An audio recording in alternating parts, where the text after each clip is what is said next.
All right, and we are back. Today we're here to talk about probably the biggest game in Norman in my lifetime. I'd say in my lifetime, as long as I've really been watching Oklahoma football. Texas Tech 2008, I think I got into football around 2007. So 2008 wasn't there in Texas Tech versus 2008, but I feel like this is bigger than that game. Ohio State came into town in 2016. And although that game was big, I don't feel like the weight of the game mattered as much as this game does this week. OU Tennessee, the first SEC game for Oklahoma. This is what we have Oklahoma fans have been waiting for. And by golly, if Oklahoma decided that they didn't want to have an offense this year, but they wanted to have a defense, that might be the opposite of what we've seen over the past couple of years with Oklahoma and not necessarily what fans were expecting. So before we get into it today, make sure y'all hit that like and hit that subscribe button. The statistics show 67% of you guys are not subscribed. So just make sure you guys check that little subscription box down there. It's completely free to you, but it means the world to me. Helps me buy some diapers. So where do we start, right? Do we start with, just an overall view of the game? Jackson Arnold, what is the offense going to do? Tennessee's defense, I think that's something intriguing to talk about. And tonight I'm going to be recording with Charlie Burns. He is a part of one of the beat writers over at one of the Vols accounts. So you guys want to tune in for that on Friday. We will have that drop in there. We'll talk a little bit of Tennessee and what he is expecting to see from his Vols. But man, just looking at it from an Oklahoma standpoint, guys, just early thoughts. I don't think the game is going to be as far apart as the spread says it's going to be. So taking an early look at the spread, and we might do things a little out of order today than what we normally do them, but looking at the spread today, it opened at 7.5. Today it's at -7. The over-under opened up at 58.5, and the over-under is at 57.5.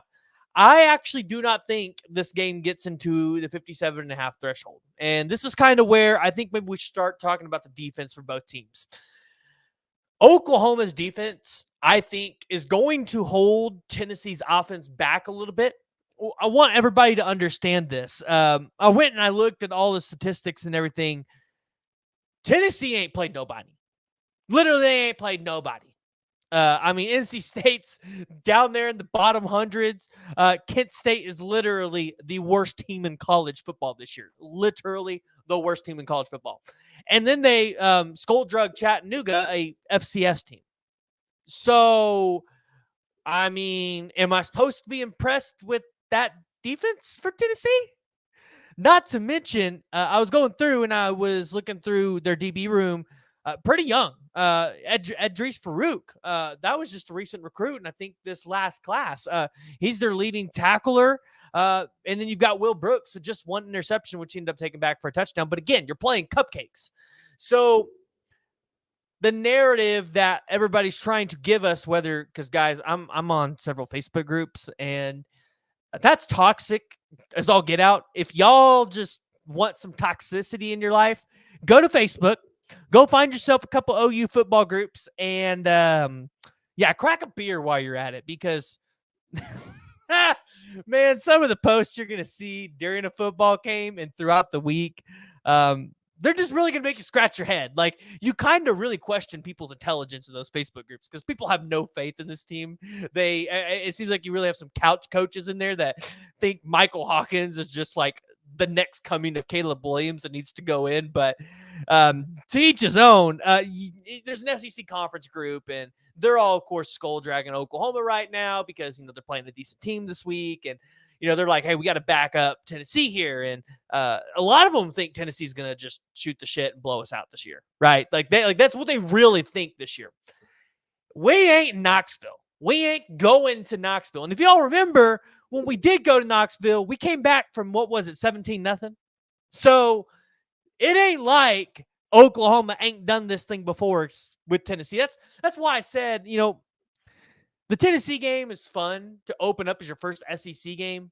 But does it really feel like Oklahoma's first SEC game? Because we just played Tennessee less than, what is it, a little over a decade? We just played Tennessee and beat them twice. Like, come on. I feel like Auburn is Oklahoma's first real SEC game because you get to go on the road. And, going to Jordan-Hare is going to be a different story. But to act like Tennessee's going to come into Norman and shut us down defensively and offensively, like it's crazy. Oklahoma gets absolutely no respect. But mind you, Texas, who has played just as bad of the schedule as Tennessee, my goodness, it's like it's the second coming of Jesus just came to that team because, oh my gosh, Texas's defensive group, their defensive. I mean, guys, let me. Who was it? Who's the guy that's always with Colin Cowherd? He's on Fox Sports. Can't think of his name. You guys know him. Talking Joe Klatt. That's who it is. Joe Klatt tried to say that Texas had one of the best DB rooms in the country. If Texas has one of the best DB rooms in the country, then Oklahoma has an all-time DB group. Because, again, they ain't played nobody, and everybody's acting like they're the second coming of the Lord's army or something. And people are kind of giving Tennessee that same shrug, right? They ain't played nobody. They ain't been tested. Yet they think that they're just this all-time contender, right? Because they're 3-0. Well, guess what? Oklahoma's 3-0 too.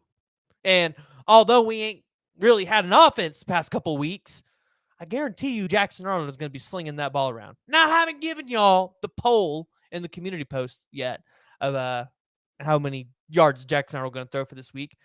I would bet Jackson Arnold throws for 300 or more yards this week.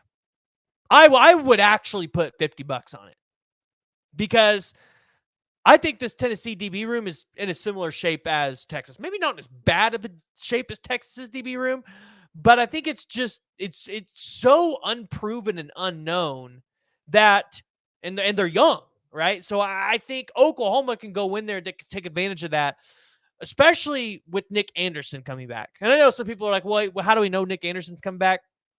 I just did a video on this a little bit ago. Jackson Arnold had a post-practice interview. It's over on Sooner Scoops page. You guys can go check it out there. If not, you can go check out the video, and I put the video link in the description.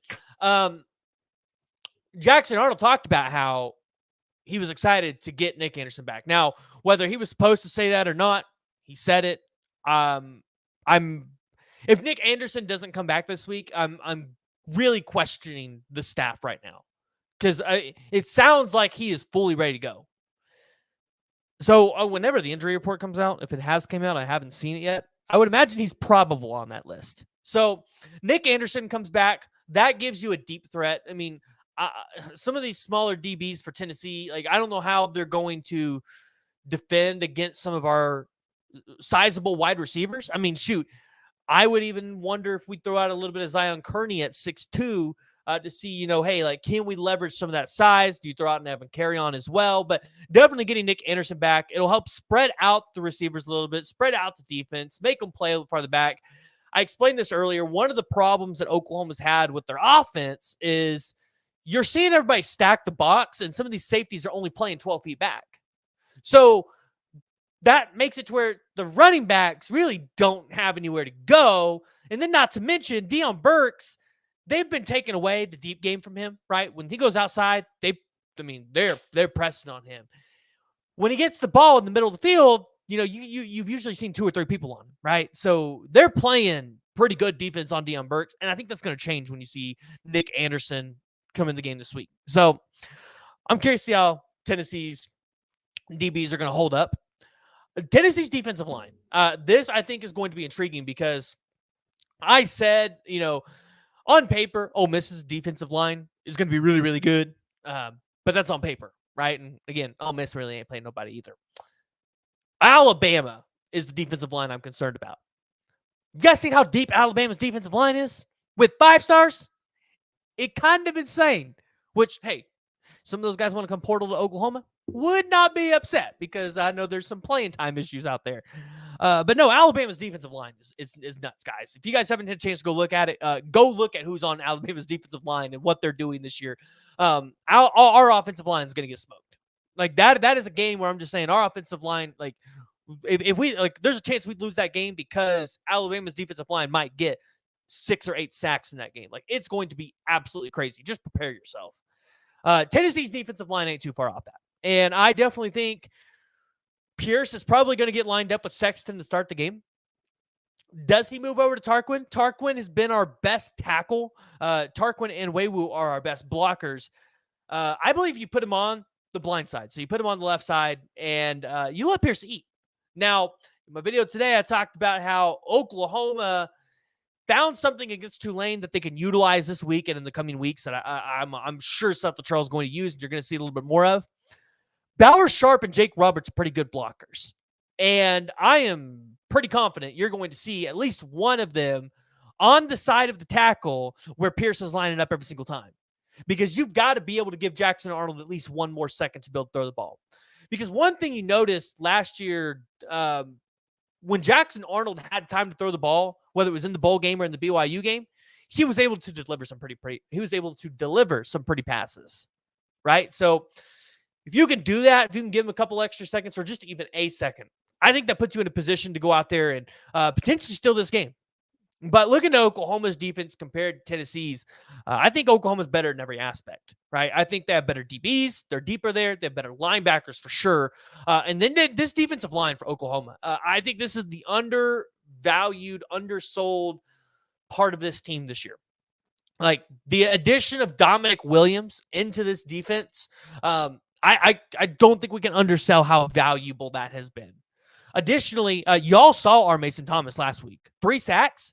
Like, if he can go out there and at least just get us one this week against Nico, and then you get Caden Woolard with one, and maybe one of your interior guys gets one, like, you're going to apply pressure to Nico, and he's going to make mistakes. Remember, this is his first true road test, and if Norman is as loud as I think we all expect it to be, Nico's going to have some problems. I mean, remember, like, you're not going to see a ton of signs on the field, everybody doing their, little hand motions.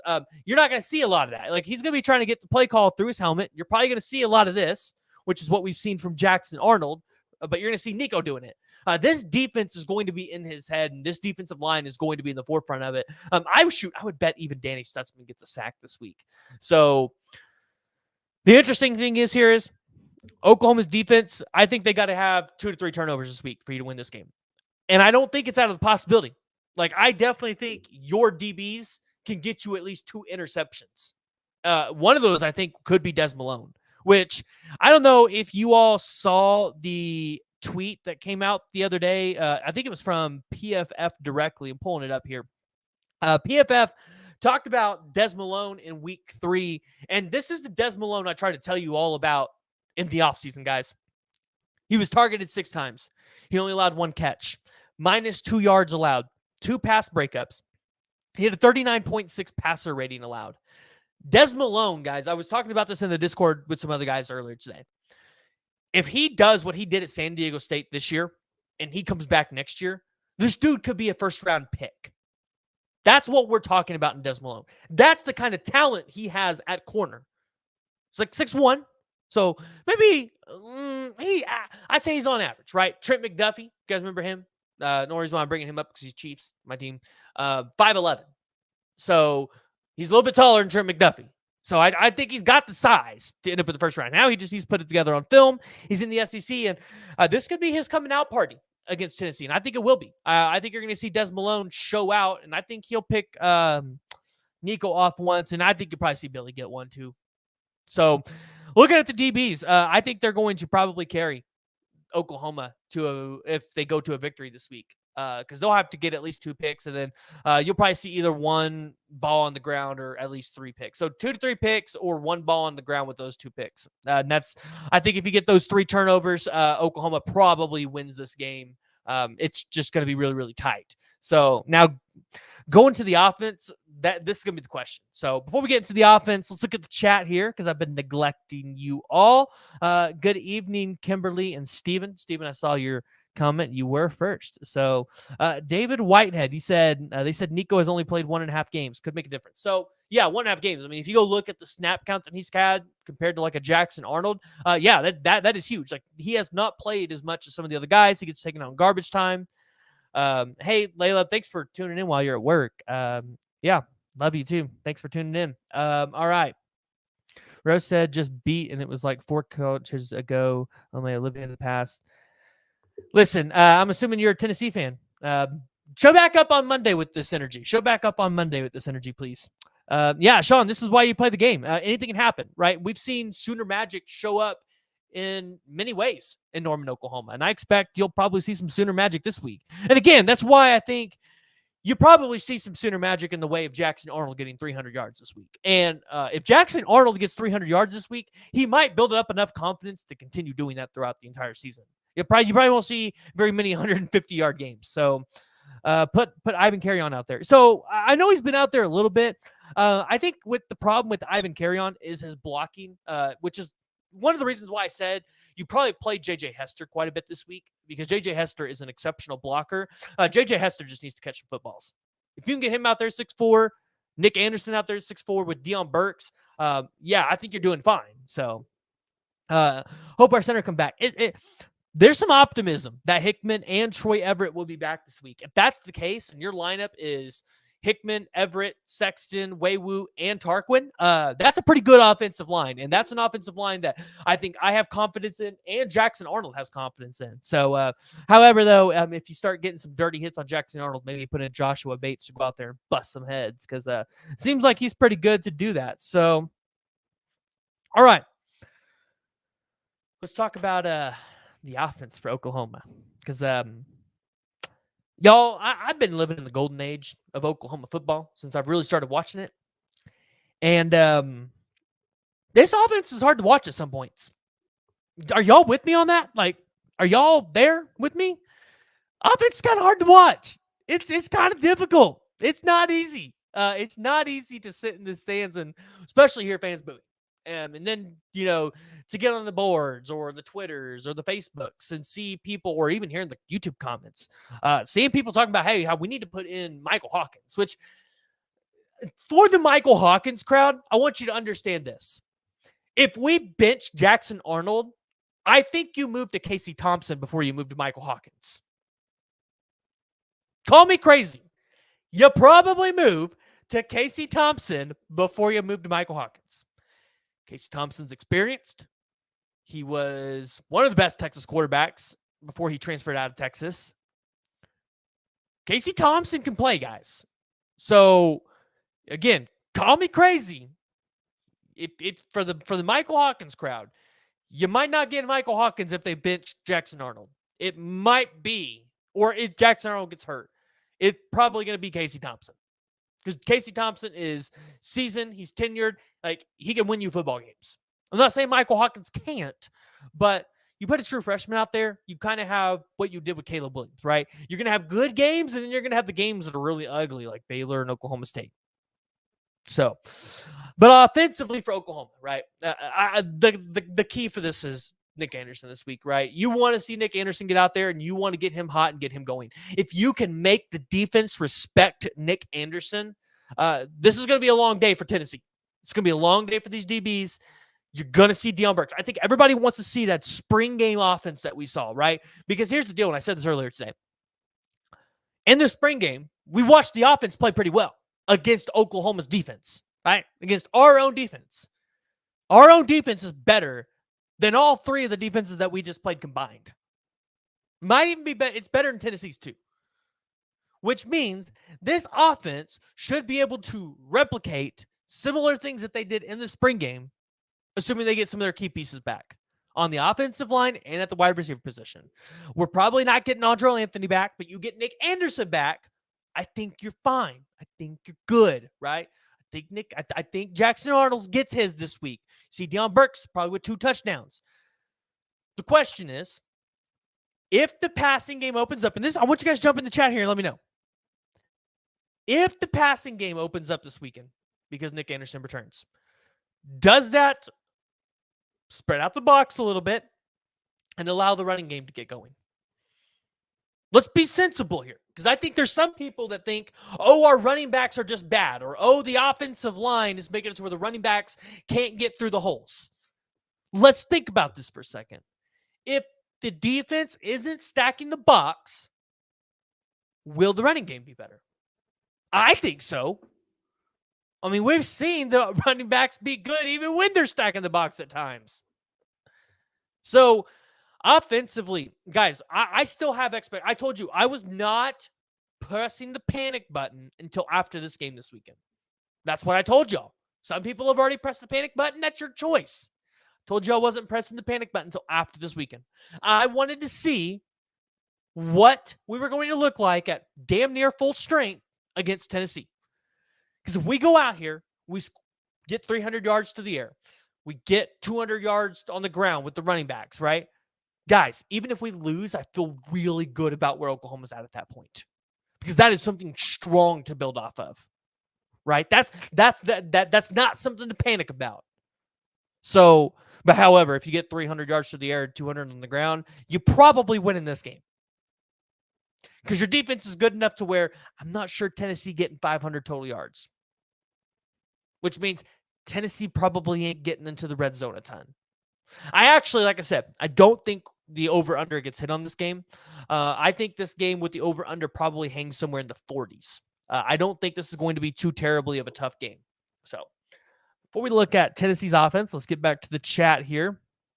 What's your score prediction? I'll get to that here in just a second. I don't know, man. Your DBs kind of got burned up by Tulane. Their QB just missed. So frightening. Yes, there were times that the DBs got burnt. But also, Gentry Williams really wasn't out there. Kendall Dolby wasn't out there. So you got to remember, like, we were missing some pieces last week. Maybe some of them could play, but it was partial just because, hey, like, you should be able to beat Tennessee even with some of these, like, 1B guys or second-string dudes. So not necessarily need to play some of these guys right away. So, and I know Peyton Bowen was kind of banged up a little bit.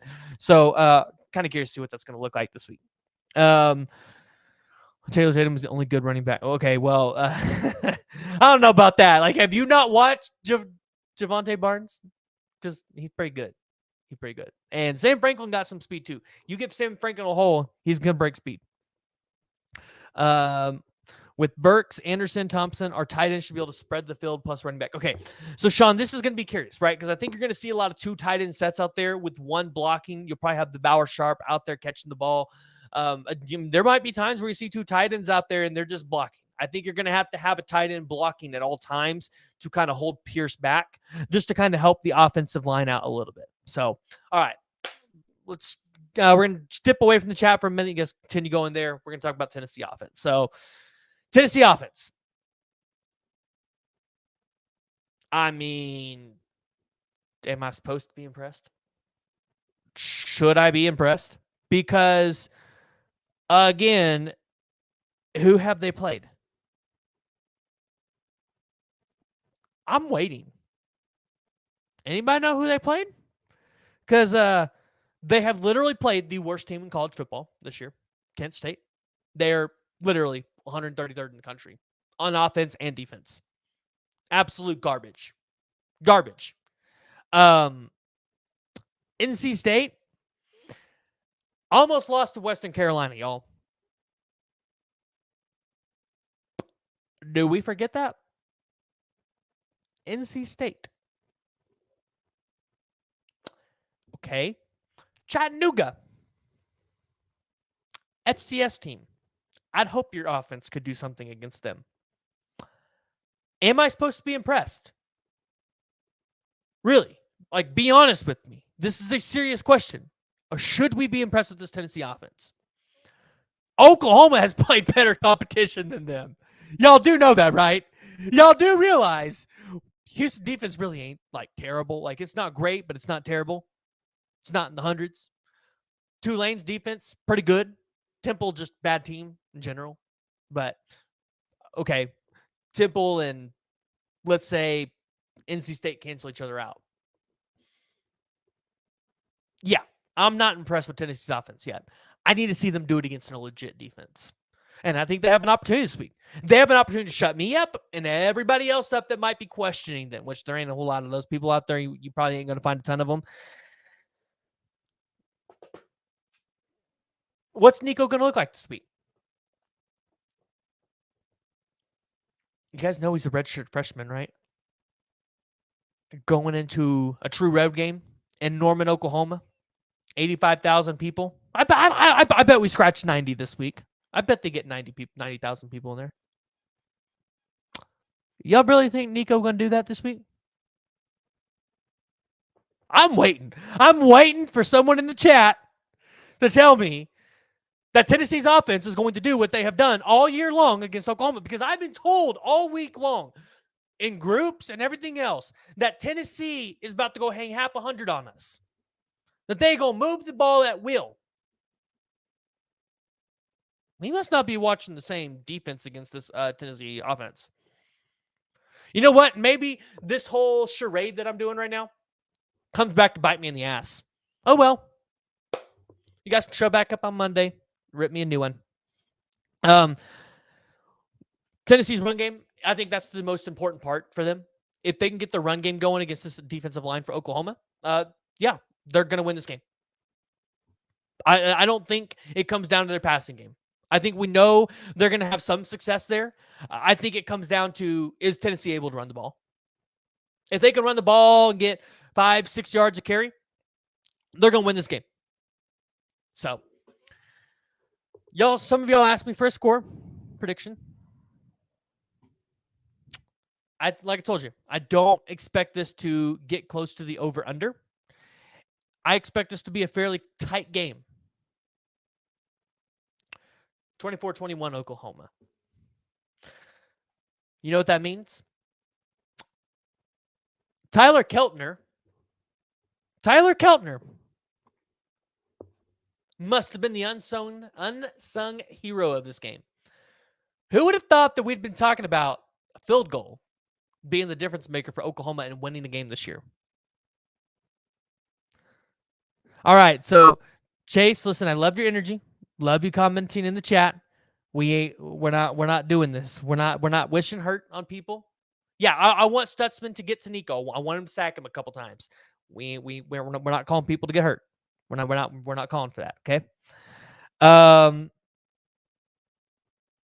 Yeah, no, it's as simple as this. 24-21. The field goal is the difference for Oklahoma, and they win it through a field goal. I think it's that close. I don't think we get to the over-under. Tennessee doesn't cover. Now, a lot of you might not agree with that. The money is on Tennessee. And I think the safe bet is for Tennessee. If you all remember, though, in my predictions this year, I did not call for Oklahoma to lose this game. I said they would stand fast at home. They would stand their ground at home and win all their home games. And I'm going to stick by that.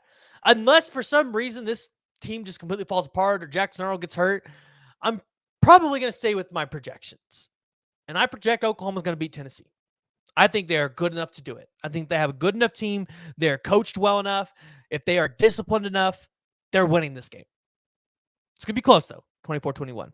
All right. So now we get to the part of the week where you guys get to hear crazy-ass predictions from PG on this week's big games. And the first one that I'm watching is actually tomorrow. Illinois and Nebraska in Lincoln. Let's go. This is the first time I'm going to actually be able to sit down and watch a Nebraska game live. If you're an Oklahoma fan, does it not feel good that Nebraska's good? Like, guys, my hopes of an OU-Nebraska playoff game is still in the making. Both teams are undefeated and still going strong. No, seriously, though. There's a chance Nebraska could be 7-0 before they play Ohio State. I mean, Illinois is okay. I don't really think they're that good. They really don't play. Nebraska don't play nobody. So, Nebraska, Illinois. Guys, I think Nebraska wins this game by 10. Yeah. It's going to be a fun game. So, it'd be a good tune-in game, 7 p.m. at Fox before we all tune our attentions on Saturday to College Game Day, which, by the way, I totally forgot to mention. College Game Day's in town.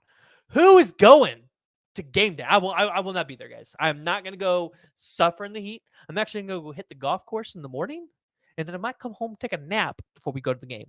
But if y'all go into the College Game Day, let me know in the chat below. All right. Next up on the list, USC and Michigan. All right, so at the beginning of the year, I was calling Michigan to lose this game. Do I really need to go in depth in this? I think the spread is too low on this. They have USC at -5. I think USC wins by 2 or 3 touchdowns in this game. Michigan is awful. Awful. Which frightening truth, I know you're in here. I know you're in the chat. Listen, if you would have told me at the beginning of the season Texas beats Michigan, I'd have been like, hey, that's a really good win for y'all. I hate to tell you that it's not very good. Michigan, they threw 3 picks to Arkansas State. They're about to make USC's defense look really elite this week, guys. I really hate this. That USC is going to go win their Big Ten debut. So by 2 or 3 scores. And I know y'all don't want to hear that. Y'all don't want to hear about Tebow, but guys, I really don't think Michigan's good. So we'll get to actually watch that game before as well. UCLA and LSU should be a big game, but I mean, it's not going to be because, yeah. Hey, we got to talk about our Cinderella team here, Northern Illinois. Do they beat Buffalo, guys? We're going to talk about Northern Illinois every week until they are no longer undefeated. They're the Cinderella team. They're the team in college basketball that we all have our eyes on and we're all secretly rooting for. And you know what? We're picking Northern Illinois to beat Buffalo. But I want to know what you guys think. Do you guys think that? All right, let's turn our attention to Stillwater, which so I was putting together a visitor list this week for Oklahoma and Tennessee. And I reached out to a specific 2026 defensive end that I was really hoping Oklahoma could land. And you guys want to know where he told me he's going to be this week? He's going to be in Stillwater. Hunter Higgins is going to be in Stillwater this week watching Utah versus Oklahoma State. I mean, there are worse games to be at this week. Like he could be at USC, Michigan. Instead, he's going to go to a somewhat competitive game. So here's the deal. I thought Oklahoma State was the best team in the Big 12 this year. I thought offensive line-wise, they were leaps and bounds. And that was after they had lost Cam Rising at Utah because I thought Utah was better before. I've been really back and forth on this. I want Oklahoma State to win it because I'd like to see them do well or us meet them in the playoffs or something like that. But at the same time, Utah and Cam Rising, it's hard to bet against that. I'm going to go with probably the unpopular pick, and I'm going to go against the spread here. I think Oklahoma State wins this game by 3 points. Alan Bowman probably has 3 touchdowns. I want to see G Freaky get himself a touchdown in this game as well, get him a couple of touches. So next one up, I want to talk about this one. Our boys up in Nashville, Tennessee, have a chance to gain how many OU fans? Let's just say 85,000. Let's take the capacity of OU football stadium. Vanderbilt has a chance to gain 85,000 fans this week. Because Vandy plays Missouri. Y'all think Vandy beats Missouri? Topher, I know you're in here. I know you want to clown Missouri. Here's the deal. I have not been impressed with Mizzou this year. And I don't think a lot of you all have been impressed with Mizzou either. Brady Cook's only thrown 2 touchdowns. And he has Luther Burden as a wide receiver. Y'all just hear me on that? 2 touchdowns for their starting quarterback. Now, Vandy looked, I thought, pretty good against Virginia Tech. Okay, the next week, and then they go and drop a dud to Georgia State. They really needed that win to get bowl eligible. I think Missouri wins this game, unfortunately. But I'm pulling for the upset, and I think so is everybody else. So is every Oklahoma fan. You want to see Williams Nwaneri get absolutely just manhandled by a Vanderbilt offensive lineman. And then you want to see Caden Green get beat by some Vanderbilt defensive lineman, somebody nobody's ever heard of before. If you're an Oklahoma fan, that's what you want to see. So, intriguing game there. General Booty's playing Texas. I mean, cool. Do we need to talk about that? Because Texas is probably going to steamroll the University of Louisiana Monroe. They're not very good this year. They're another bottom team in the college football. So last good game of the week, Kansas State versus BYU. It's intriguing here. Listen, BYU's younger quarterback that we saw last year, 7 touchdowns, 3 interceptions, outplaying Kansas State's quarterback, Avery Johnson, right? No, Kansas State wins this. It's in Provo, Utah at 9:30. So, I mean, maybe there's a little, because I don't know if I think that's 9:30 Pacific time. Or no, that'd be 9:30 here. So there'll be a little bit of time shift throw off. I still think Kansas State wins, though. I don't think it's close. I think Kansas State probably wins that game by 21, 24 points. So it's kind of where we're at. It's not a sexy week in college football. You got Tennessee, Oklahoma. That's where the eyes are this week. Next week, you've got Bama and Georgia. That's going to be one to talk about. So, all right. Y'all heard me. 24-21, Oklahoma on Friday. We will have the the University of Tennessee insider. His name is Charlie Burns. He is the host of the Big Orange Pod. So we will have him on. He's going to talk about what he likes from Tennessee and what he sees from Oklahoma. Give you guys a different perspective there. That'll give you something, guys, to watch on Friday morning as we get closer and closer to Oklahoma's first SEC game. So, again, if you all haven't already, make sure you hit that like and hit that subscribe button. 67% of you guys are not subscribed, so just make sure you hit that little box down below. But until next time, hey, if you guys are going to be at the game on Saturday, go hit me up on Twitter. Let me know. You know I'm going to be there. See if we can link up. But until next time, Boomer.